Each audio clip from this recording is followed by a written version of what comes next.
e një situatë hiq më e mirë nuk është as mes çiftit Leo e Lela të Big Brother VIP Kosova. Prej dytit është rrjetet sociale, sidomos TikToku, janë përfshirë nga një valë spekulimesh për këtë çift. Shkas bëhen disa screenshota të bisedave të pretenduara, ku thuhet se Leo e ka ftuar në takim ish-partnerin e tij në Gjermani. Numri i përfshirë në ato mesazhe, sipas komenteve në rrjet, del të jetë i Leos. E kjo ka ngjallur reagime të shumta, përfshirë edhe nga vet Lela. Në deklaratën e saj, Lela i ka mohuar kategorikisht të biseda, duke i quajtur të pavërteta. Po i kena po, dje i kum po, nuk janë të vërteta as pak.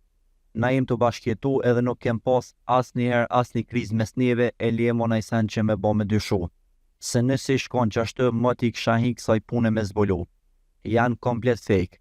Lela gjithashtu theksoi se mes saj dhe Leos nuk ka pasur asnjëherë asnjë krizë në marrëdhënien deri më tani, dhe se spekulimet në rrjetin social TikTok nuk kanë asnjë bazë. Ndërkohë, Leo nuk ka reaguar ende publikisht për këtë çështje.